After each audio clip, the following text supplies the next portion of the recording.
Live from Joe's mom's basement, it's the Stacking Benjamin Show. I'm Joe's mom's neighbor, Doug, and as you can tell from the fact that I'm talking to you right now, I am not retired, but I hope to be someday soonish, or at least sometime before my hips go. To help you plan for your retirement, today we welcome, from the Retirement Answer Man podcast, Roger Whitney. On our roundtable, we welcome a man who was old enough to retire when Lincoln was shot, from LenPenzo.com, John Wilkes Booth. Nah, he's still in line for Hamilton tickets, so we can only get Len Penzo. And a woman who will never retire, and not just because of her impulse bookstore shopping, but because she loves her job as our writer, Paulette Perhach. Then it's the year-end party season, and for many of us, that means add to the waistline season. Here with some tips to keep your health and wellness together, we welcome the founder of MetPro, Angelo Poli. And now, a guy who wants to help you put the gold in your golden years, it's Joe Saul-Sehy. Hey there, stackers, and happy weekend to you. I'm so glad you found us, and we're about to have a rousing discussion on how the other half invests. But let's talk about this half right now, because we've got a great panel together. First of all, Doug, thank you for a nice, succinct open. How are you, my friend? Feeling good, looking good, Joe. Well, feeling good. 1 out of 2. Ain't bad. Looking good. And the gentleman deep under Los Angeles joining us again, where I'm sure it's party time, celebrating the end of another long week. Mr. Len Penzo's here. Did somebody say gold? Doug, did you say, who said gold there? I thought I heard somebody mention that. I said gold in your golden years. Yeah, very good. I'm doing very well, Joe. Thank you very much. I hope you are too, sir. That is the first week, Doug, in like 4 that Len wasn't leading up to some pun. Like I was waiting for the bad pun. I was so waiting. It's a long show, Joe. The show has just got started. And maybe the woman who's bringing the puns this week, because she does on our show often, and a lot of them come out of all of our mouths. Paulette Perhach is here. How are you? I'm doing great. Just working on my writing, working on my coaching, talking to you guys. I always feel like having you here is like sometimes having the puppet master here. Like some of the things people say, oh, Doug said that thing, it was so funny, or Joe or OG. And we're like, yeah, that was Paulette. But good things happening. Holiday season going well for you? Yes, I am super excited. I'm working on like really celebrating my friends while trying to stay in my budget, thinking about making some beautiful muffin baskets for just my acquaintances and community and dropping those off and trying to plan ahead so that I'm not just panic shopping at the end of it, which is kind of where I tend to go. We have, by the way, speaking of muffin baskets, we have Angelo Poli here today, so Doug's not making a muffin top. Don't tell Angelo, they're not healthy muffins. I'm not I will make sure that we don't tell him about those. And we won't tell him about Doug's muffin top. I'm Joe. Oh, yeah, really? Oh, is that yes, secret ingredient? And the gentleman who I think needs a frequent flyer club card because he's been here so much. Not a lot this year, though. So we're, I think, a little overdue. Roger Whitney's here with us. How are you, my friend? I'm a little disappointed. I thought you were referring to me as we have. And speaking of muffin baskets, I thought you were referring to me. But I am feeling better, and I am feeling better and looking better than Doug. That's a high bar. Wow, it starts already. Shots fired. Boom. We're like 3 minutes in. Well, for people that are new to Stacking Benjamins, Roger, they might not know the awesome Retirement Answer Man show or the Rock Retirement Community. Tell everybody about what you do. Yeah, we host the Rock Retirement Club. We have the Retirement Answer Man podcast, which we're coming up on 8 years of shows, never missing a week, which blows me away. And we're about to do our retirement plan live case study. So we're actually going to take a listener and have them on the show live and do a retirement plan for them on the show. You've done that in the past, and those are really fun, interesting episodes. Yeah, it's interesting. You have to sort of change their name and the circumstances, but it's fun to listen into somebody else going through something, and you can relate to it, I think. I think that's the appeal of it. So we're excited. We're doing somebody who doesn't have a pension. They retired in a bear market, and they're not super wealthy. They are, a little worried about what's going on, and try to hopefully give them some confidence. I don't know what you're talking about. There's something going on, Roger? What's going on? Just a few things. Just maybe a little something. Well, Roger, thanks for joining us. We got Roger here. We got Len here. We have Paulette. We have Doug. The piece today that is fueling our discussion comes to us from our friend Nick Majuli of dollarsandData.com fame, a fantastic blogger. He also wrote a great book this year and appeared this spring. We'll link to our interview with Nick on our show notes page at stackingbenjamins.com. But Nick dives into how the wealthy invest. And I think I'm going to hold back a little bit on a study that he's referencing here, which dives into some numbers that wealthy people share about their investments. But just even seeing the headline and seeing the piece led me to believe that, you know what, a lot of us think about how wealthy people invest. And questions I get quite often are around, well, this thing seems really exclusive. Shouldn't I invest in this? So what a great time, I think, here today with Roger here to chat about wealthy people investing. Paulette, I want to start with you. Do you ever get FOMO hearing about all these cool, exclusive investment opportunities that these wealthy people get that the average person out there doesn't get access to? It does feel like more and more as you get older, as you see how the world really works, you're like, oh, there are entire realms that I will just never even be a part of. And it makes you want to give up. You're like, why should I even try? Right. And you do see how, riches beget riches and debt begets debt. And that's just so true. And you kind of have to get over that hump.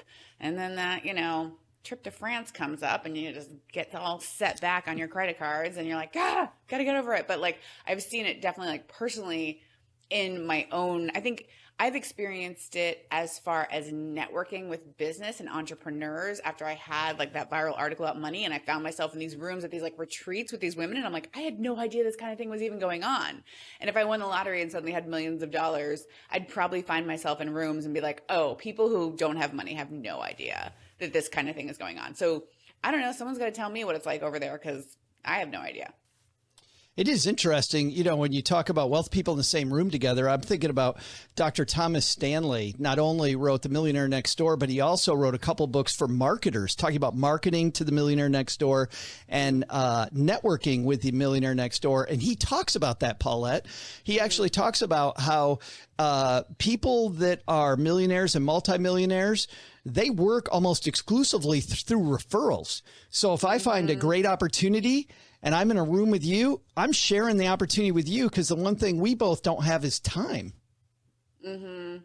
Yeah, I mean, it just goes to show that your network is huge. The people you're around are huge. And sometimes, you think about these conferences that cost so much money and you're like, if I could get there. And that's why, it's hard to break these patterns of generational wealth or, opportunity. I want to say opportunity cost, but I'm saying that like how a lot of people don't get opportunities just because of the histories of their families and biases and all that we're all trying to work through and figure out.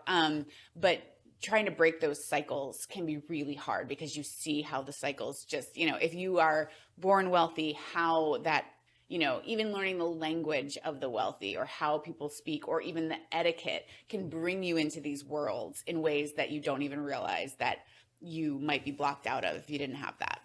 I'm glad you brought this part up, too, because we're going to have a roundtable about this next Friday, everybody as well.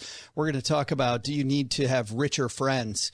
And we have a great roundtable plan for that. But to the investment point of this, Len, I think as of you as an engineer, Len, your entire career, and using, though, largely for the 10 years you and I have known each other, using traditional investments. Do you ever get FOMO about the, some of these other quote exclusive investments that people are offering?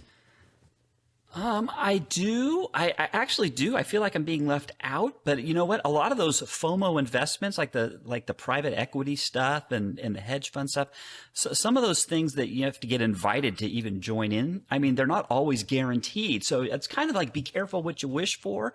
I mean, I know there's a lot of them are successful and it makes people, fabulously wealthy in a short amount of time, but there are others that just plain don't work out. So it's not as if all of these, some of these alternative investments, it's not like they're all guaranteed. So, that's one way to kind of temper your fear of missing out, actually. So. Yeah, it could go south. Roger, you got to see this a lot with listeners, with clients. I mean, people bringing you, hey, I saw this hot thing. I saw this great opportunity. I think we should get into it. What do you say to those people?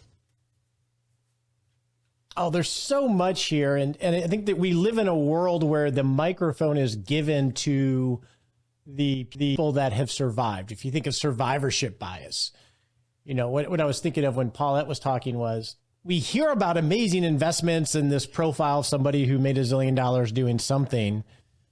That's like seeing the CEO of a company on the cover of Forbes magazine. And there's a good presentation. I think Dimensional did it, where the CEO, they always want to highlight the stars that did well and had a good iteration of success. But what you don't see are all of the dead financial bodies that are no longer with us. Yeah. And so it's a skewed sense of reality that there are some amazing investments that somehow other people have access to that we don't, that will solve our problems. I'm not an engineer like Len, but I am a process-driven person. And I always bring them back to, what are we trying to accomplish? And there are 4 stages to that. There's the vision, what it is we want to accomplish. How do we have a feasible plan to accomplish that? What resources do we have? And are they reasonably there to achieve the goal? How do we make it resilient so we don't get knocked off course by a bear market or a crypto implosion or whatever? That's kind of the guaranteed thing Len's talking about, right? Right. Well, you want to make sure it's resilient. Like, it's resilient for me to sail across the ocean, but if you just gave me a boat and a GPS, I'm not going to be there if something breaks, or I got to be able to know that I have confidence to do it. And then lastly is optimization, which is like the bling of financial planning. And everybody focuses on optimization because it's sexy. And that's what we're talking about here with alternatives. But you should be able to achieve most of what you want within the constraints of reality if you never go down these pathways. And so what I tell people, Joe, is go ahead. Oh, I'm sorry. I was just going to say, I like what you're saying there, Roger, because I think one of the first things, you have to identify what you're trying to achieve and what you're trying to do. So I think when you're looking at your investments, one of the first questions that you need to ask yourself is this going to be an investment, or is this a speculative thing where I want to try? And I'm not saying speculation is always bad. It's not, but it's just a matter of, how much you want to allocate for something speculative versus something that's more of an investment, I think is important. I think what you were just talking about, Roger, you have to kind of sit down and put some thinking about exactly what you're doing and why you're doing it. And that's what you were just talking about. Totally resonates with me. Right. And to Joe's question, what do you say when somebody brings the crypto fund or whatever it is, the real estate investment? I don't like to argue battles that I don't really care about.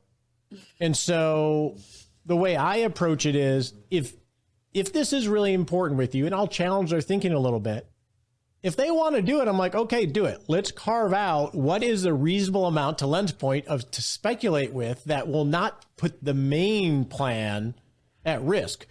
I'll use myself as an example because I lost, who knows, maybe $5,000, $10,000 in cryptocurrency. I wanted to participate a little bit because I had that FOMO that you were talking about. So I went through the process and said, how much can I just make a bet on this? And hey, if it works, I'm going to feel good. If it loses, which it did so far, then my life will not be at risk. And I think that's the kind of... I do that too, Roger, especially for the speculative, because I have my speculative things that I like to do. I talk about before on this podcast that I have these mining stocks, which are very volatile, and you can lose a lot very quickly. And I have lost. There's a couple that I've lost probably 75% of my investment, but I knew going in, I did not allocate any more than I expected to lose. And if I was to lose 100, I was the amount I put in was the amount that I wanted to. I was willing to lose.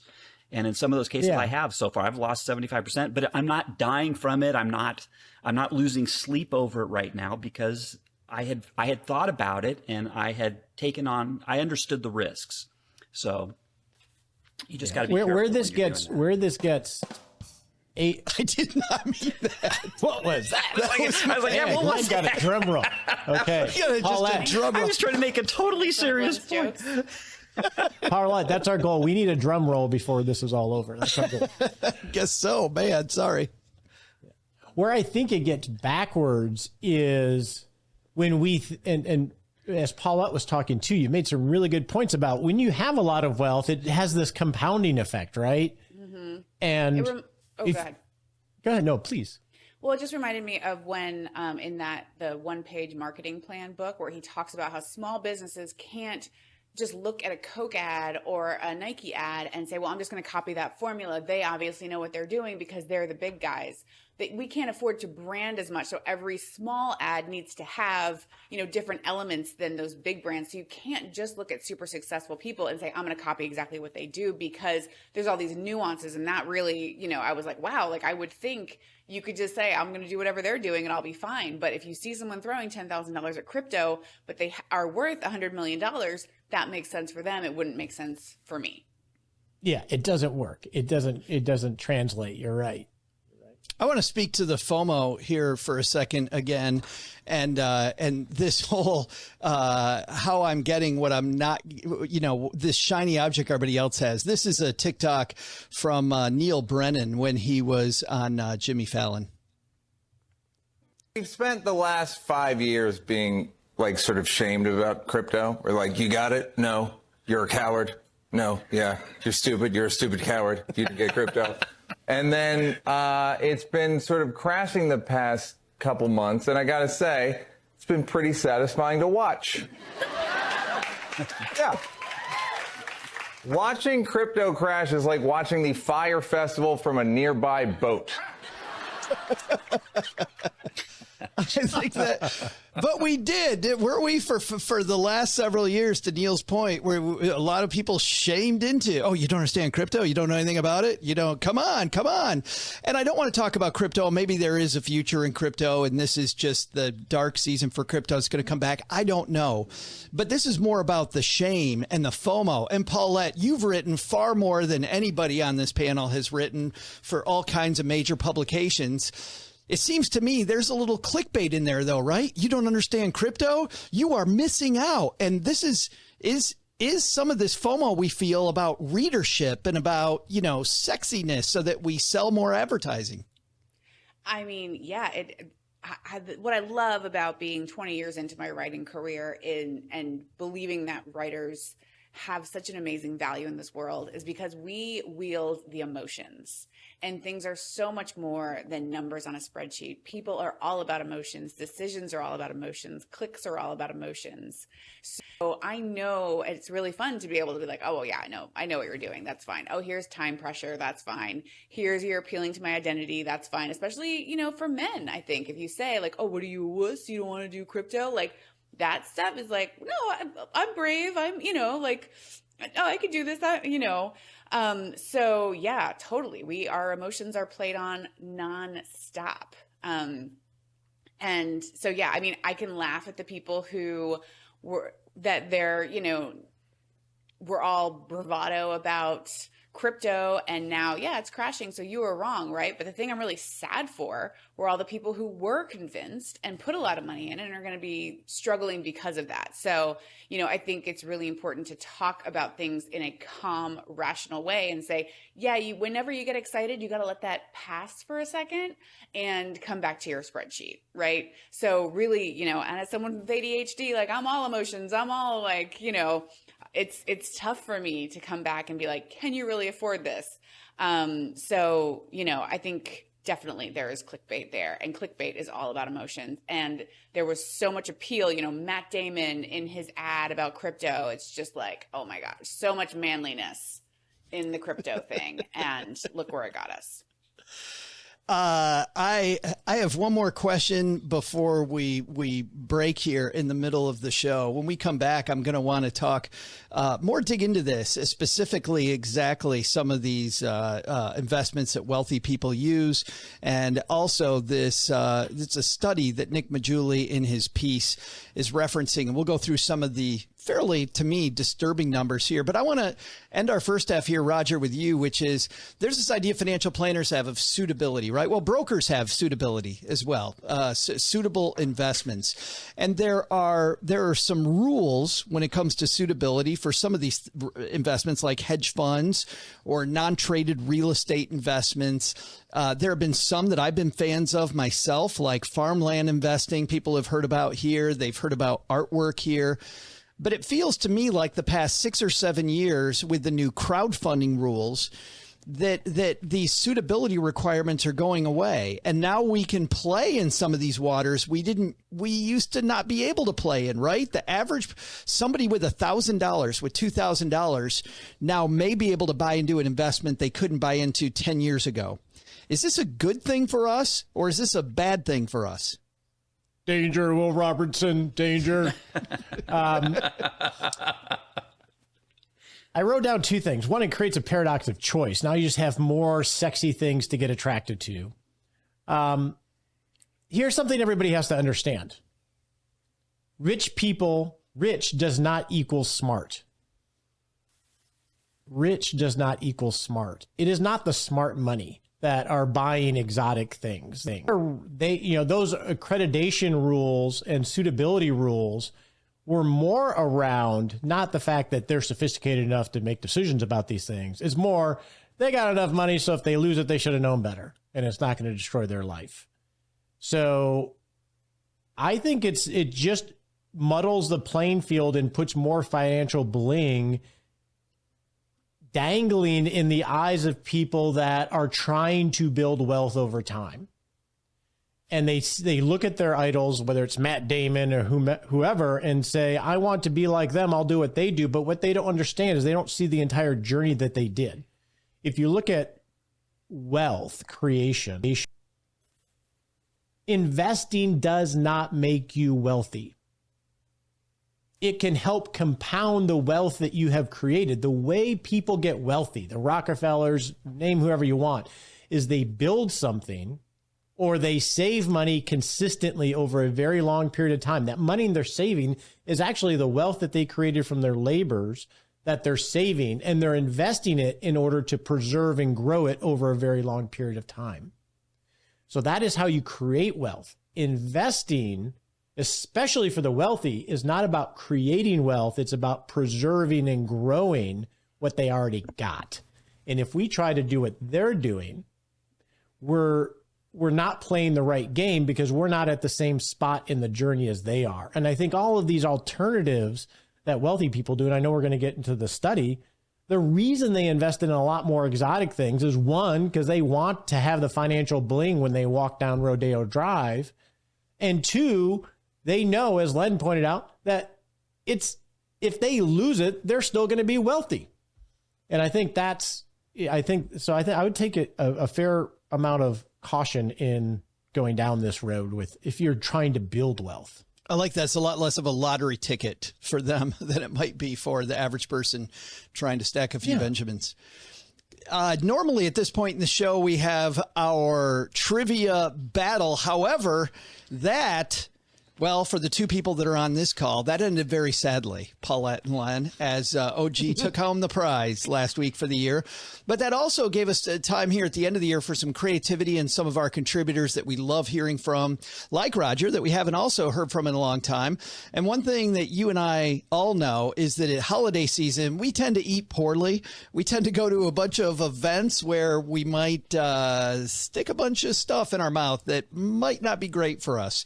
So Angelo Poli, who is a guy who I've worked with this company now for a long time, MetPro. He's been an amazing resource for us, helping stackers just stay focused on the prize like we are with your investment strategy. So investing in your health, let's say hello to Angelo Poli from MetPro. Well, it's the end of the year, and you know what that means. People getting together, all kinds of events, and where there's all kinds of events and juggling so many things, that means we're often not paying attention to our health, which is why I love, with just a few weeks ago, talking to this gentleman here on my mom's shortwave radio, Angelo Poli from MetPros here. How are you, man? Hey, Joe. I am great. Thanks so much for having me back. Well, let's do this. Help stackers bring this in strong, Angelo. As you know, we are short on time this time of year. Well, frankly, we're short on time all the time. But this time of year especially, we're feeling the crunch. How do we keep health and wellness in front of us when we're feeling all stressed out? We've got 50 million priorities. Let's start there. You know, it's funny. Everybody says that to me and says, well, what do you do if you just have no time, if you're busy and you have a client that comes along that's super busy? And I tell them, I assume every client is super busy because I have yet to meet that client who's like, oh, yeah, I got all the time in the world. Absolutely nothing going on. I haven't met that client yet. You know, so wherever you are, whatever season of life you're in, I'm assuming you're busy. So that's what we need is just, but you said it, to bring it home strong, and part of that is simply keeping it top of mind and having an actionable list of to-dos. So our coaches are constantly reviewing. Talk to me about where are you at, where have you been, where are you going? And that's basically an easy way to segue into a conversation to find out, okay, how's a person feeling today? What's your current circumstance, environment, and scenario? Now, where have you been the last week? So we have context, so we can plan for what's coming up. Look at your calendar. If you look 3 days in advance, what's on your social calendar? Can you look 3 days in advance and then plan to say, you know what, I'm still going to get in some physical activity. I'm still going to make health a priority. I'm still going to make sure I get sleep. And here's the big one. How about my food? Now, I'm not saying don't go and have a celebratory meal or a social meal with friends, a season where you're busy and social. What I am saying is let health, longevity, vitality, if your goal is weight loss, let those things at least continue to be in the equation. And of course, that's what we talk about with our clients day in and day out. What's the simplest, most effective way to do that? And it's advanced planning. Even if it means, hey, I'm going to have some snacks planned, I'm going to have lunches planned, I'm going to have some social events planned where I know I can still eat something that has a modicum of nourishment for my body. Let's talk about those snacks. Is there a best practice in planning out my snacks for the day? Yes, prepare it while you have your breakfast, because then what we get is, we get a twofer out of just one event. So at breakfast in the morning when you're preparing something simple and quick, I want you to prepare a snack that you can have in the mid-afternoon. Commit to yourself, commit to me, commit to Joe, that you can follow just a simple snack in the afternoon. And here are the attributes that we're looking for. We're looking for quick. We're looking for non-messy. That's a big one, because if it's messy, you're not going to stop your day and deal with a bunch of gooey stuff and cleanup. You're looking for low perishable. So that way it doesn't require a giant ice chest or a giant elaborate setup to take it with you, which leads into the final one. We're looking for portable. Those are the attributes that you're looking for with a good snack. And now here's the catch. I prefer it to be a whole food. So I know in your mind you're thinking, well, I can do a bar, one of those health bars. There are a handful that are passable, but my preference is going to be whole foods. And you can check all those boxes with simple things. I'm a big fan of nuts and fruit. You want to add a little bit more protein to the equation? Do some jerky. Things along those lines are quick and easy. Leftovers from lunch or the dinner from the night before that you can package up. It'll take you less than 3 minutes. Throw it into a little package container.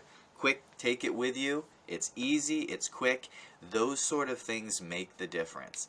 And I have these conversations all the time with my clients because everybody wants to know what's the magic behind the transformations and the big weight loss or the big makeovers that you do. And they're always looking for this special food or that special workout. And while that all plays a part, The magic is time management. If you can build into your routine, I have breakfast and I prepare a mid-afternoon snack, that's my number one favorite disruptive, in a good way, routine you can install. I love the idea of planning, and planning obviously in a financial plan is the most important part, right? You're more likely to get where you want to go if you plan it out ahead of time. It sounds like diet and exercise are exactly the same. The planning creates the win condition, but you and I both know, my friend, that we don't mess up first thing in the morning when we're planning. We mess up at 10 p.m. when I get this craving. You know exactly what I'm talking about. How do I fight that craving that happens between dinner and bedtime? So there's a few pieces of momentum working either for you or against you by the time you get there. So number one, if you got there and it was a day where you woke up, you missed breakfast, you had a snack at 11 o'clock in the morning, and then you haven't eaten anything till 6 o'clock at night, your appetite, your hormones, your blood sugar, everything is disrupted, and it's working against you to create a scenario where you're going to be hit with both hunger and cravings at the same time at night before you go to bed. If you add boredom to the mix, now you're really setting yourself up for failure. However, if you had some early wins, now what you have is a psychological scenario. What do we call it? Sunken losses in a negative way. You know, gamblers deal with that. The sunken loss, the sunken costs. Well, that can actually work in a positive way. Now you've invested in yourself. Now we're talking the financial terms. So you make an investment. You want to see the returns on that investment. So when you start early, you start to see some early returns. You have your breakfast, you have a reasonable lunch, even if it's not perfect, but you had that afternoon snack already planned and packed. So because you have that afternoon snack, your odds of overeating at either lunch or dinner are dramatically reduced. Now your blood sugar is not working against you. I'm not saying chocolate no longer tastes good, because that's fantasy. What I am saying is you're not also gonna be hungry. You're gonna have stable blood sugar. You're equipped and empowered to potentially win that war. You're only battling the fact that chocolate tastes good. You're not also battling ravenous cravings and a scenario where your body's out of whack and starving at 9:30 at night. So you've invested in these positive behaviors. Now you also have this positive feedback loop of sunken costs where, because you've gone out of your way to have a healthy breakfast, because you've had a healthy snack, because you didn't overeat at dinner, you're not going to want to crumple that up and throw it away and have a bunch of potato chips right before you go to bed at night, because you're already feeling good and you're doing good for your body. So what you're doing is you're creating this pattern of good feedback, and that's how you win. You want to add one more layer to that.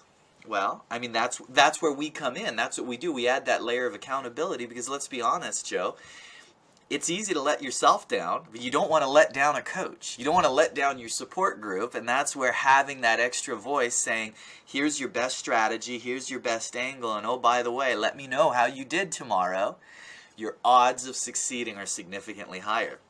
Same thing with a financial planner, a lifestyle, anything you want to get better at. When you have that team to support you, it really can make a difference. Jesse, my coach, my MetPro coach, is a pain in the ass. I've said that 100 million times. She loves you. I love her. She knows I love her. She's amazing, and she drives me crazy because she knows. She's like, hey, you got game night coming up tonight. She knows me. Thursday night is game night. She knows game night is when Joe goes off the rails. So, Joe, what's your plan? I'm like, damn it. Damn it. Let's talk about that, though. You know, a lot of people with get-togethers, they have that issue, right? There's alcohol being served. There are all these foods. Like, how do I navigate whatever the get-together is to come out the other side of that clean? So damage control is a worthy effort. So a lot of people just throw up their hands and they say, well, it's not going to be good, so what the heck? Might as well be horrible. Calories intake, it doesn't work that way. You can really do a lot of damage in a short window by throwing your hands up. And it really comes down to now the education. And there's some simple things. So in fact, when we start with our clients, we have a series of highlights that we take them through, scenarios, so that they understand the basics of macronutrients and what the best food items to select are going to be in those social settings, what merely passable food items are, and which are just a handful of the avoid at all costs. And so that's part of the education that we go through with our clients, and now we're going to mimic that when it comes to desserts, snacks, treats, and here's the big thing, alcohol. Time won't permit us to go through all of them right here and now, but I'll hit on the alcohol just as an example. We know alcohol isn't helping. Alcohol has two facets. One, the facet of the attributes itself and how it impacts your metabolism, how you metabolize the calories, the actual alcohol, the effects that has on your hormones, and what your body does with that as far as storing body fat. Then there's the post-alcohol effect. And that is when I have alcohol, it's maybe not about the alcohol I consumed. It was about the 19 bags of potato chips and the, the decision making. Decision making after, right? So both of those things have to be managed. You would be surprised, though. There is a massive delta between the good alcohol and the bad alcohol. For example, if you have a hard alcohol, a clear, kind of a clear alcohol mixed in a low or non-calorie containing beverage, and I'm not promoting and saying hard alcohol is the healthiest for you. What we're talking here is arbitrage and damage control at this point, Angelo.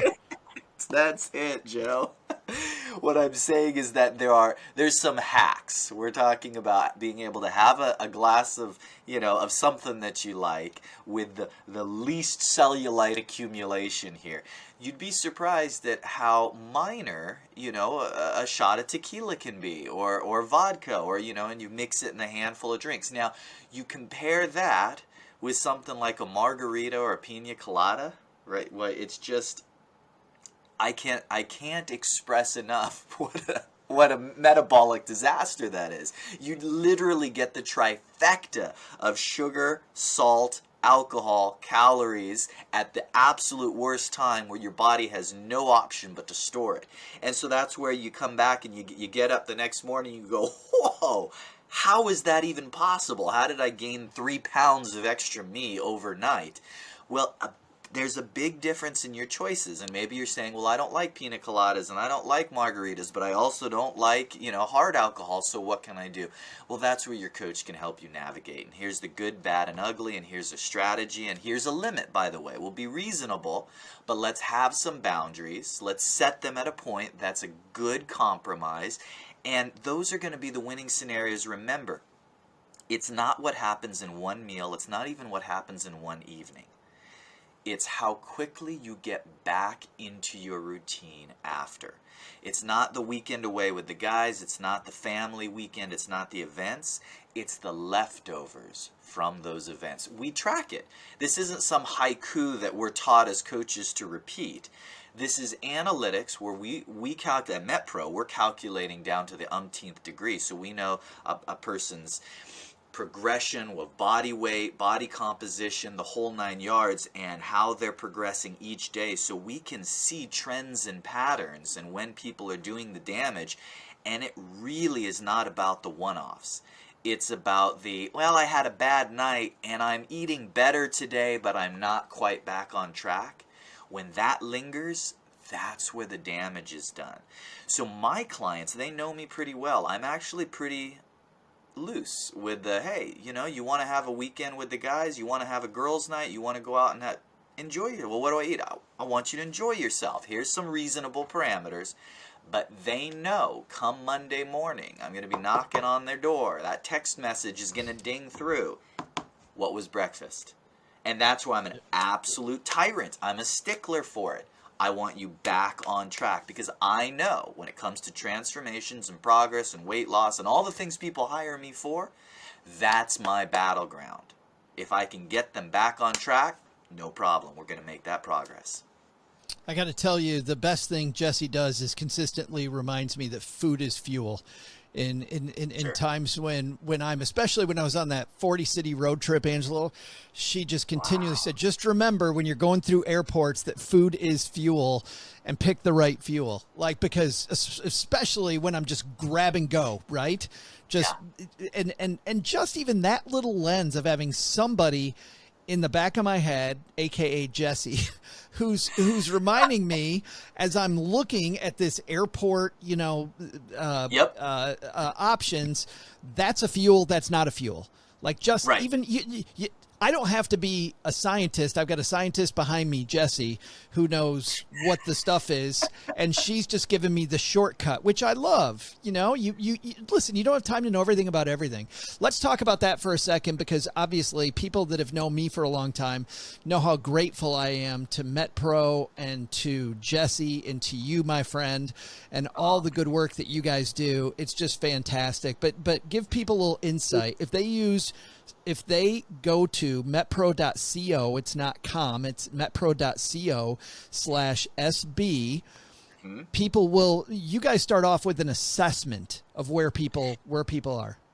Yeah, so we're a high touch. We're like a consultant. So you're going to actually call and talk to someone who's a specialist, and they're going to ask you a bunch of questions wanting to get a feel for what your nutritional and fitness lifestyle and culture currently is, because that's our starting point. And I don't want to keep harping on weight loss, because there's any goal, like energy, performance, muscle development.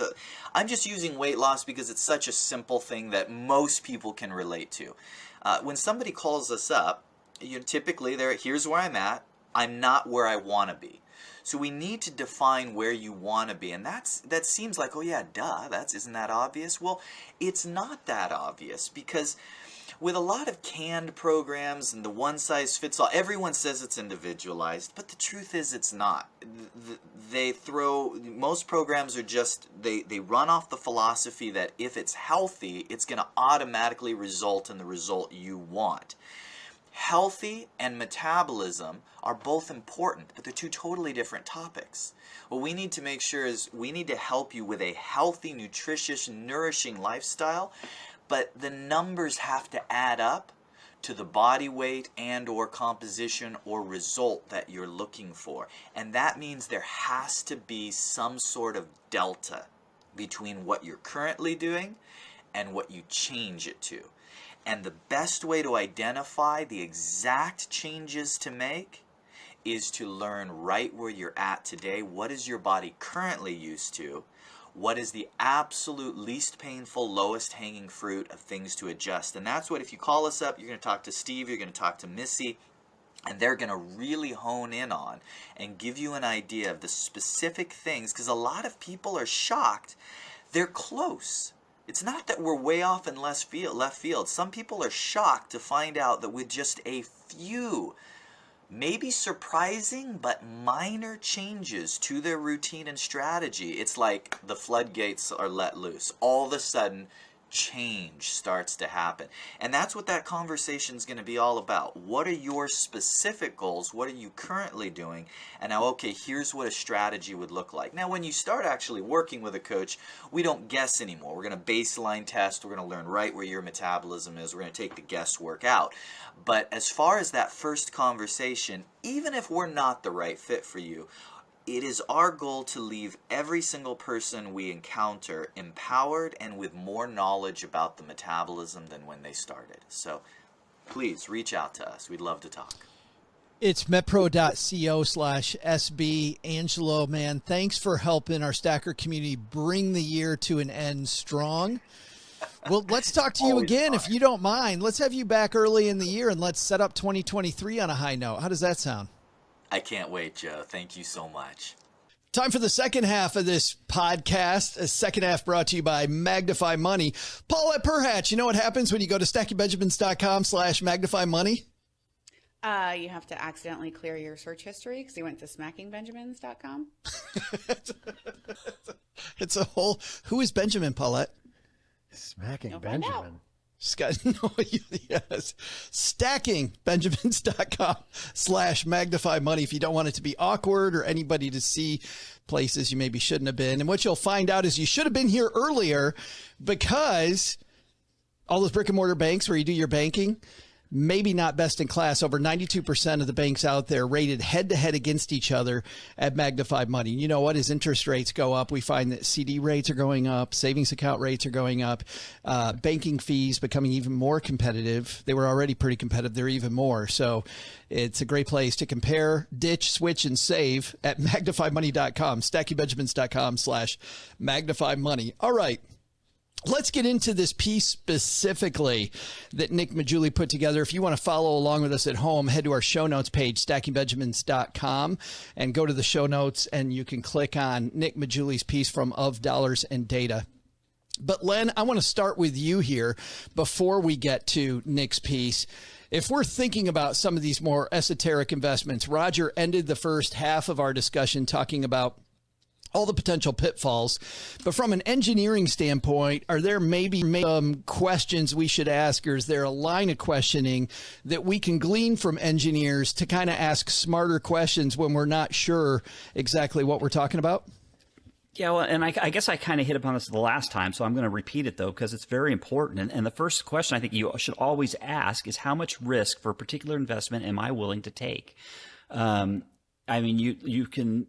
Do you want to invest? How much safety do you want? For example, do you want to put more in bonds if you're afraid of losing your investment? If you're behind and you want to catch up, do you want to go into stocks? When you're looking at certain things, another thing you really should be looking is are you being, especially when there's a hard sell, and I notice this with a lot of the cryptocurrencies. There's a lot of hard sell going on there that is designed to kind of force you into jumping in. And here's that fear of missing out again. You see that a lot, and you've got to make sure you're not being hard sold and you're investing for the right reasons and that the fundamentals are always there. I remember one person was asking, they were suggesting a certain cryptocurrency, and their reason for investing was, well, it's gone up 100% in the last 6 months. So obviously this is a great investment, which obviously what I'm thinking is, well, obviously I'm probably buying high already, and I'm probably going to end up selling low if I keep this up. That's never a really good reason for investing in anything. So you've got to look at the sources that are pushing some of these investments as well to know that what you're being told is actually legitimate, or is it a speculative thing. And again, speculation is not always bad, but you've got to ask yourself, how much are you willing to speculate and how much are you willing to lose? Nick writes that a month ago, Bank of America released their 2022 private bank study of wealthy Americans, attempting to answer the question, how do wealthy people invest differently from anybody else? And if so, what can we learn from them? So let's dive into some of these. Roger, this was something that stood out to me. I don't know about to you. In particular, he writes, older households allocated on average 55% of their portfolios to stocks and stocks index funds. Younger households, you would think, would be north of that, right? I mean, just logic to me says, okay, they're going to have even more in stocks. They actually have less. Younger households of wealthy Americans allocated only 25% to stocks. In addition, older households put 2% of their portfolio in cryptocurrency. Younger households allocated around 15%. What do you think's going on there? Older people didn't have the internet. They didn't have 24/7, this is what you need to do. And we were talking a little bit about that with Paulette. I think of the internet as a huge infomercial. Virtually everything that is written has a reason behind it to get you to read their site, to get on their email list, to send you certain ideas. And it's a competition for eyeballs. And so these manias of really sexy things get elevated. And a lot of the stuff that we were talking about. So I think that makes sense. Older people invested more traditionally. They had 401k plans. And that's generally where the majority of their assets were, and equities were one of the options in there. Whereas younger wealthy people are on the internet and have access to all of the financial bling that's getting promoted. So I think it makes sense that that they would have a higher percentage of it. And I also think it makes sense from a fact that it offers the carrot of short-term gain. And that's human nature, that we want short-term results. Whereas any kind of more traditional investment, even real estate, pretty much anything, the value is in long-term, what we used to preach about, which is the compound effect. Well, the compounding effect is like a hockey stick, right? If you do the compounding of investing over time, it's almost flat for the 90% of the journey. And all of a sudden you have this big tail up and to the right. That's not pretty enticing to someone who's 25 years old, who's really working hard, who is on a constrained budget. So I think there's a lot of that carrot that is attractive, and they get pushed that message all the time. Yeah. Hey, Roger, have you noticed, I was going to real quick, Roger, have you noticed that people's perceptions have changed over, and this goes back to how fast you think you're going to get your returns. It used to be when somebody would say, hey, you're going to get a 7% return or a 10% return, and people were like, oh, that's great. But now that doesn't even move the needle for a lot of people. You tell them, hey, you have a chance at a 10% return annually. And most people are like, what? That's it? Are you kidding me? And I think that's that's steering a lot of people into these more alternative, riskier investments, just because it seems like, I don't know, maybe it's just me, but it just seems like they want to get richer, wealthier, faster, and instead of doing the slow and steady. Yes. Well, we just came out of this mania phase too, Len. This reminds me a lot of the 90s, when it was the new economy. It was the bubble economy of technology. And back then, if you were a value investment manager and you got a return of 15%, you were losing investors because the Munder net fund, or the classy internet fund, was returning 40, 50%. So even the more traditional asset classes always lose money to what is sexy now. And I think, for me, the first realization of that was the 90s, right before the tech bubble burst. Yeah. I do 10% think is not good enough. Yeah, I do think there's a lot going on there with this, to your point, Roger, this rocket ship we've been on, right? If I started investing in 2007, 2008, I've been almost straight up for 11 of the past 12 years. There was a slight hiccup, in 13 in some asset classes, but generally you were on a rocket ship to the moon. So you could be somebody with 10 years experience, Roger, think you're a pretty savvy investor, and all you've seen is up, up, up, up, up. Yeah. And I think we couple this in terms of alternative investments with another chart that's going the other direction, which is confidence in the country and the institutions. Mm-hmm. Which actually brings up, that brings up my next point, which, Paulette, I want to turn to you, because on this piece it says younger people not only are inundated, to Roger's point, with all this FOMO we're talking about, right? And all these bling investments, they see them all the time because they're where the marketers can get to them. Older people, not so much. I buy into that. But according to this piece, that's not all that's going on. Younger people also report that they're more skeptical of traditional investments. They're skeptical of the stock market. They're skeptical of index funds. Is that a good thing? I think, well, I mean, I don't know how much of a younger person I am now that I'm 40, but I think in general, what I'm seeing is just this skepticism with all these traditional institutions in general, everything from government to financial to schools to hospitals. You used to think oh, the doctor's nice and he'll fix you. It's well, does your daddy have insurance for you? Because if not, we're going to let you die in the street. We don't really care. It's these views of I don't trust the things that my grandparents used to trust, because I just think more and more it feels like our country, everyone's out to get you. So the banks, we just have a hard time trusting, especially after 2008. So if you're not that financially savvy and you see, investments as the bank and it all just gets lumped together, I think then you can be a little bit wary of that. Len, Nick Majuli points out in this piece that he thinks there may be issues on the way this is put together. I don't know if you read that at the bottom of this. Yes. Yeah. One of the things is, when you're looking at, well, what did wealthy people invest in versus and the young people invest in, there's a bias there in what they've invested in the first place. So, and this goes back to what I think Roger brought it up earlier, in that you're only seeing here because it's focusing on the wealthy investors. It's not focusing at all on the people who maybe aren't wealthy anymore, or were wealthy and are not wealthy anymore because they made some poor investments and they lost everything. So it's kind of skewed towards success. So you have to take a lot of this information with a grain of salt, because it's not a truly scientific sampling.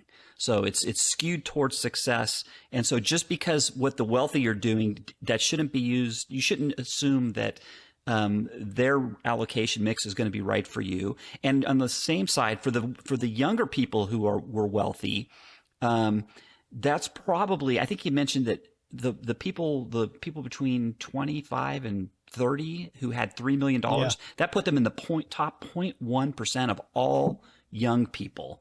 So clearly that is not something that you should just say, well, because their allocation mix, was higher on cryptocurrencies and alternative investments, then maybe mine should be too. You shouldn't necessarily do that.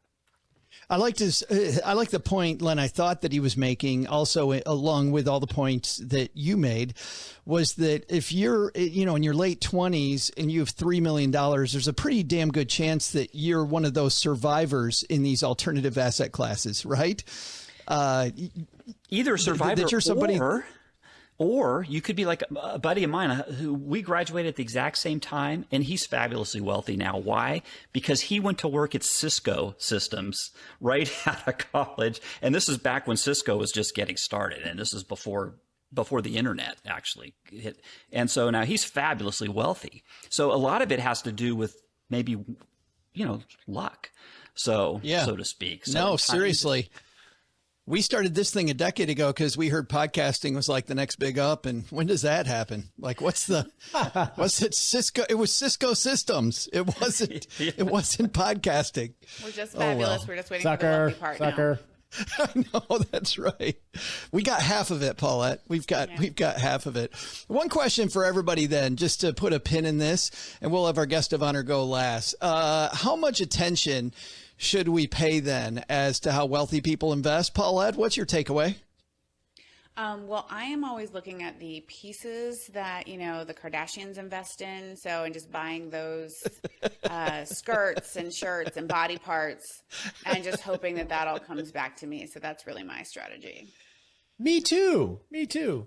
Roger, especially those Kardashian body parts, I think, right? Add some little butt padding, maybe. I have enough butt padding. Trust me.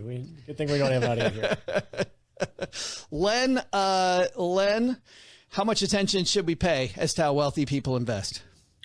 You know what? I think you should worry about you. Don't worry about the wealthy people do. You worry about you, and you start by asking. You do a little introspection on what your goals are, and how you want to invest, and how much risk you want to take, and that's where you start. You don't worry about what the others are doing. That's the worst way, I think, to invest. And don't let anybody hard sell you into something just because it's the next hot thing. You've got to be you. You've got to make your own decisions and do what's right for you. Doug, how about you? We haven't included you in any of this so far. We should have. Doug sat here patiently. Doesn't mean I sat here listening. How much attention should we pay to how wealthy people invest? I would say very little. Len just said it. I mean, I have talked about this on the show a few times in the past. I found myself in that situation where, we scrimped and saved shortly after we got married to make sure we could move into one of the nicer neighborhoods in the area with a better school system. And that put us in a circle of people who considerably out-earned us. And I frequently thought about, how do we keep up, and how do I make some of the same investments they're making, and how do I get fabulously wealthy? And, and it's frankly, I learned too late in the game, too late from a stress standpoint, that you just have to focus on what your own goals are. And if you're happy, if you've got sort of intrinsic happiness, you're good, man. You do not need to be having all of the homes and the airplanes and the boats and the vacations and all of those things that they have, as long as you're happy and reaching your goals. So it took me too long to learn that. I think that's what we're trying to teach here, right, on our show for the last 11 years. You know what, though? It could be, it's really nice if you have somebody that can do the investing for you. My neighbor has a bunch of dogs that she puts out. She sends them out. She uses them for the dogs do jobs. And so basically these dogs are employed, and she has the dogs. They do their own investing. She invests for them, actually. All of her dogs. She's put them they're all into a 401k-9 plan. Ha ha ha ha. God, Is this real or was that a long joke? that took so long to string out. Joke, Roger. That Sorry. took so All of us saw long. it coming. You're lucky that this one didn't have As a a bodily guy, function attached, Roger. As a guy who takes a long time to string them out, that took a long time to string them out. Roger Whitney, you've got the last word, my friend. Oh, how my. much attention should we pay to how wealthy people invest? You sort of have everything that Doug and Len and Paulette have said, I agree with. And it sounds, almost trite and boring, right? And you have to ask yourself, if you're thinking about this topic of alternative investments, it's a verse. What do you want to hear versus what you need to hear? What you want to hear usually is that there's a fast lane, that there is something that I can do that will help me skip, go around boardwalk and get back to go, or whatever the pieces are. That's what we want to hear. But what we need to hear is stuff that it's so easy to forget because it's not cool. And so I'm going to echo what they said. And if you want an alternative investment, especially if you're younger, that I will recommend to you right here on the show, is that the best things that you can invest in that's alternative to traditional stocks and bonds is going to be your professional and personal network, becoming friends and nurturing those relationships, and the skills that you can have to build your 401k business, K9 business, or your side gig, or to make yourself more attractive to get raises. That is the best investment you can make, especially if you're under 40. Maybe I should get my hair done then. And that's alternative. I'm sorry? Maybe I should get my hair done then. You want to make yourself more attractive to get raises. And write it off as an investment expense. I'm sure That's that the your problem, CPA. Yes. Roger, as well. I'm just networking Perfect. when I go to Vail with all my wealthy friends. I'm just investing in my network. I just came back from a golf trip with OG, who kicked my butt. And that was a mastermind trip. Yeah. That was networking. That's why I'm friends Right. with writers. When I the don't really care IRS about shows writers. up. I just want to write off all of our cocktails and No, dinners. but I'm, together. yeah. on your trips. And so that's my All the thoughts on trips. that. I mean, there's nothing wrong with alternative investments, but the more you complicate things, the more things you have to manage. And the hard part with alternative investments is that it's not a purchase that you can get rid of the next day. You signed up for a very long journey where you have no choice in how it plays out and no optionality. So I would say stick with the basics, because the basics really do work, even if we're a little worried about the country and all that. I think that is a fantastic place to end this discussion. Thank you, everybody, for a great discussion. By the way, thanks to our friend Nick Majuli for writing such a thoughtful piece. And to give him a link to it on our show notes at stackingbenjamins.com. Let's find out what all of you are doing. Doug, big plans this weekend? Probably skiing. Probably go skiing. There's plenty of snow up here these days, and looking forward to getting back on the boards. Nice. Awesome. Mr. Penzo, how about you? What's going on at lenpenzo.com? This week, we're taking a look at the 9 biggest home repair scams. So that's at lenpenzo.com. Oh. You have those guys that'll come to your door, and that's as one example. And there's lots of those kind of scams that they make these offers for you. So lenpenzo.com. Stop on by. You too, Doug, when you're done skiing. Boy, and it... Okay. Len, it is the season, by the way, for scammers. The number of messages I've gotten about how my package didn't get delivered on time. I've had like 6 in the past 4 days about, hey, and you know what? I'm sending tons of packages. And I almost clicked on one because I had just literally got, which is what they're hoping for, right? I just gotten off Amazon and yeah, I've not got dumb, the these fake mail from the credit card companies too. Oh, hey, your card's been compromised. Call and let us, Yeah. They like to seize on that. When the lotto was at $2 billion, my mother received several calls that she had won $9.5 million because we're just all thinking about that stuff, right? We're thinking about the packages we've sent. We're thinking about the lottery, and she was convinced she'd won that $9.5 million. Yeah, my credit card company, they were like, was this your, charge on smackingbenjamins.com? And I was like, oh no, that was me. That was Doug's. I bought that for See how Doug. quick that was, Len? You see how snappy that joke was, Len? yes. So see how she didn't have to wind it up at all? It just came right out. So I was talking to my credit Genius. card company 2 days ago, and I was kidding. So we are getting ready to do a 2023 goal-setting workshop on December 13th, next Tuesday.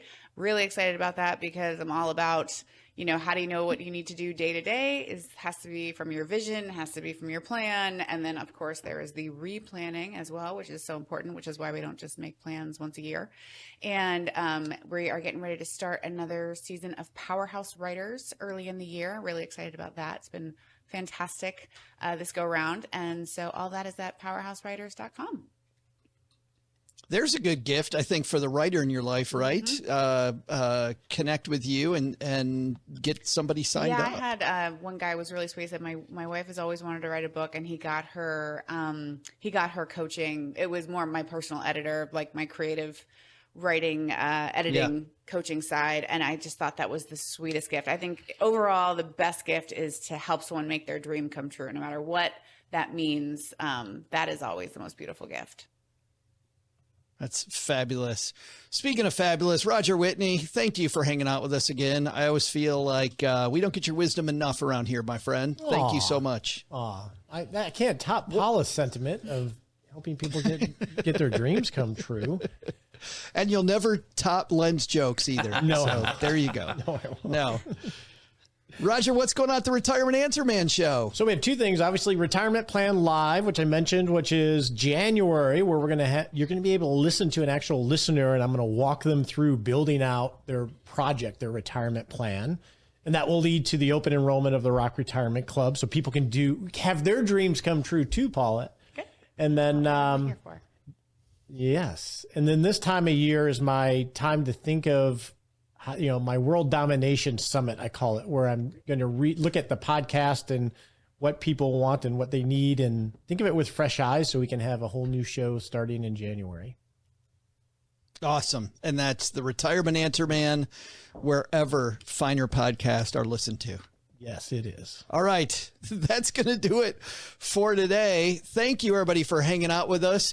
This is not the only way that we help people with their money. We actually have a bunch of fun channels. So head over to stackingbenjamins.com/welcome, and you can see all the different things we have going on here in Mom's Basement. But for now, Doug, what should we have learned today, man?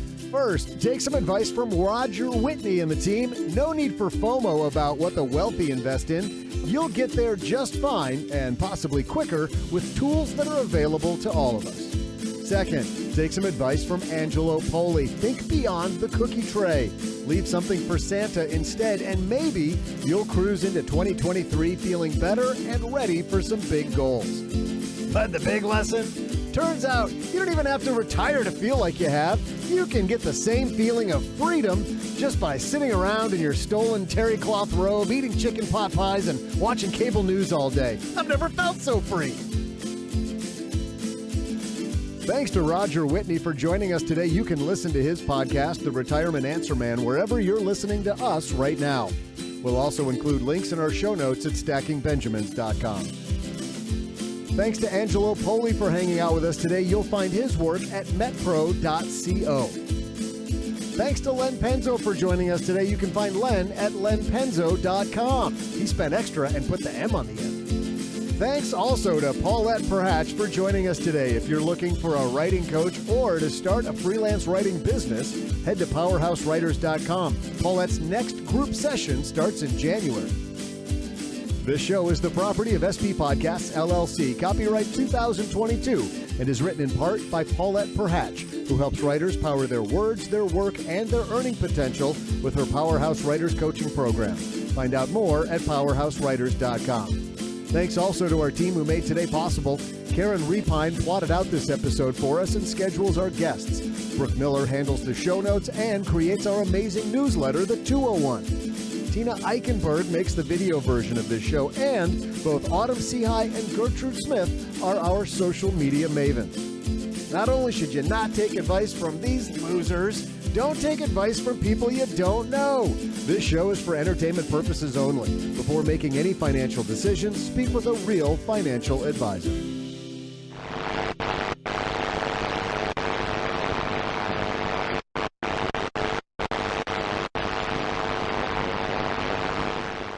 I want to talk about here in the after show, guys, bad investments. We were talking about, some of these investments that may or may not be good, but there's sometimes when somebody was just selling you. Len, you were talking earlier about getting hard close sometimes on investments. I remember one time we were in Orlando getting ready to run a marathon, and we stayed at one of these big, huge resorts that I didn't know was, part not just resort, in quotes, if you know what I mean. And they said that they could get me into one of the Disney parks for free. And I was like, really? That would be fabulous. Just because I'm staying here, they're like, oh, yeah. Yeah, all you do is we take a tour of the resort. I'm like, okay, yeah, I want a tour of the resort anyway. That would be awesome. And it was funny because everybody in my group of friends knew what was going on except one person. One. And by the way, I'd already been a financial planner for a long time. I think we'd had this show for like 4 years at that point. And I'm just happily going along with everything this person's saying. Oh, yeah, great. Well, then, we'll sit down and we'll show you. And I said to them, I went, what if I don't have time to stay around for the whole presentation? And they kind of look at me like, can I still just get the tickets? Like, could I get no, you have to stay for the whole presentation. Well, I have to run this marathon and, my wife might want to do, she can come too. Oh, well, that's good. All of a sudden, partway through, I don't know why, it just hit me like a ton of bricks. Oh my God, this is a timeshare. Oh my God. Oh my God. Yeah. So that wasn't a good one. Paulette, somebody tried to sell you on something good? Yeah, I was in college and I was having a really hard time finding a job. And then I was like, oh, there's this job like selling knives, whatever. Like, yeah, I'll do that, whatever. And then it's so funny because sometimes I love when you recognize the feeling of a hard sell because you just know something is up. And so it was like, I said, look, if I start working for you guys, and they were like, we haven't offered you the position yet. And there was just something about the way that I could tell that the guy was making it seem like working there or being part of this program was like so amazing. I'm like, I'm an unemployed college student. Like, this is not like, obviously we got this. And it was the same kind of feeling too. At one time, personal training at a gym, this guy was hard selling me so bad. And I told him, I was like, it's really making me uncomfortable how much you're hard selling me right now. And he didn't even stop when I said that. And it was just like, and every time I go past that gym, I cringe. It's just such a good reminder of why it's a terrible idea to even do that. I mean, maybe people make more money, but I hate that. Ugh. But those Cutco knives are amazing, by the way. Yes, they are. Yeah. I mean, maybe they were, but They are police departments instead. You have a set, Roger. I do not, but we give them as gifts, but not to you, Joe. I was like, wait a minute. Hold on. See how fast that was, Len? That's a hard, fast one. Yes. Fastball down the middle. Yes. And my answer is, and I've got 4 reasons I don't play with Cutco knives. And that's only for people watching us on YouTube. Anyway, count them on my last 3 fingers. Doug, you were a knife salesman, right? I did. I actually fell for it, Paulette. It wasn't the sell job on my knife selling experience wasn't so blatant that I sniffed it out, or I'm just not as smart as you, probably the latter. But I went in for the interview, dressed to the nines, had my pinstripe suit on and everything. I think I had just finished my freshman year of college and thought that's what you do for interviews. And it was a big group presentation thing, and all the other kids in there were, just wearing jeans and T-shirts. And, then they pull me in to have the one-on-one interview, and they immediately tagged me as management potential because I You dressed for the part. clearly I'm an overachiever. The guy asked me later if I wanted to go out to lunch, and we literally just drove we didn't even need to get in his car. We left the place but went to the Arby's, two storefronts down from where we were, and then he didn't even buy me lunch. And but I sold knives, and the shtick there was you were going to get paid whether you actually sold knives or not. You just had to have 10 sits, and if you could get the person you were sitting with to sign that you sat with them and gave the presentation, you were going to get some money. And I thought, well, that's easy. And I did that and turned in my slips and didn't get paid.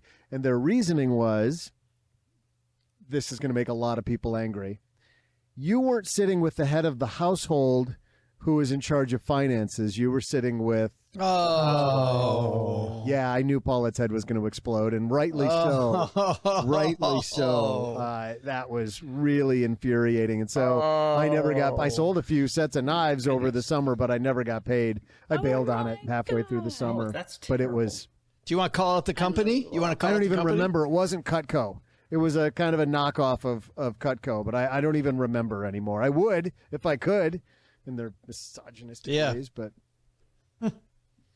Len, I got to imagine you've been offered some pretty crappy investments before. I got a weird one once from this guy from Egypt, and he called me to invest in a tourism company, but he asked me to ask 3 other people to invest in it as well, and then I would get paid from their investments. Of course, I declined it. You know why? It was a Why did you decline it, Len? It was a pyramid scheme. Okay, that was like under a minute. I was timing it. So that's better. That's better. How was that? Was that a little snappier? Oh, God. No. Okay. I'll try better next Joe, why are there episode. tears streaming from your eyes? Oh, man. That's hilarious. So good. Ninja is the word. Roger, save us, please. I have very similar stories to Doug, Len, and Paulette, for sure. But the one I'm thinking of is my father-in-law asked me to do some due diligence because his neighbor had this great investment opportunity where he had virtually guaranteed returns of about 17%. Oh, geez. And so I went and talked to his neighbor, and the company was actually based in Waco. That's and it was Life Settlements. So I drove down with, this was back before they blew up, and I drove down with my partner because I was hearing those advertisements on the Saturday morning radio shows and all that. So I drove down, and we actually spent a day with the CEO in their headquarters. I met with the risk manager, the person that acquired the whole business model. Interestingly, they had taxidermy of well, I guess it wasn't taxidermy, but they had like dinosaur bones structures like in a museum there. He was a dinosaur dude. And so we spent the entire day, and my partner and I are driving back, and we weren't talking at all. And then about halfway through, it's about a 2-hour drive, I'm like, I don't know what the risk is. They answered every question. It totally made sense. All the projections on paper made total sense. And then I said to him, but just because you can't see the risk doesn't mean it's not there. And so we just passed on the whole thing and definitely told our father-in-law too. But then I think with alternative investments, that's really the key, is because everything will look great on paper. I've never read a pro forma for a real estate deal or a investment deal that looked bad. And the pedigree of the people involved generally all looked way more smarter than I am, just because that was a bad sentence. So that's how I showed that. I was going to say it was be more smarter. Yeah, I know. but none of it is all. It's all just guesswork. So that's my bad investment story. Of just because you can't see how it's wrong, you go with your gut a lot of times, and you're probably right. Wait, when you said blow up, that investment didn't blow up in a good way. No, it did not blow up in a good way. What ended up happening was, with life settlements in general, was that they were buying, so generally the structure is you buy life insurance policy from somebody that's dying and you give them the payout or a portion of the payout. And then when they actually die, you get the difference between what you gave them and the death benefit. That's pretty more business. Yeah. And the return is that delta, that difference between those two things. Yeah. And what they did not factor into their models is that people don't die. They weren't dying as quickly as they had forecasted for a variety of reasons, which meant they had to keep feeding the premiums of the policy. Yes. That was one of many. There were some actually fiduciary malfeasance as well, but that was the big actuary stuff. Yeah. It just I seems was like you're just hoping messing I in would an have area died. where, it's just like you're messing around and trying to get fancy people, and it's like people's deaths, and you're trying to, you can just kind of tell. It just kind of stinks a little. You know what the risk was, Roger? It's like if you have a good suit on, you don't need to put a fedora hat on. Just be happy you have a good suit on. You don't need to blame. You know what the risk Len, was? what Is were they you did. gonna say? The risk was I'm sure they did. They told you they didn't have like an office of hitmen. So if the people weren't dying fast enough, then you send out the hitmen and finish the job. Yeah. There's your risk. There was enough money involved. I'm surprised. I wanted to have a hitman to go after Len before that last joke. Boom, boom, boom.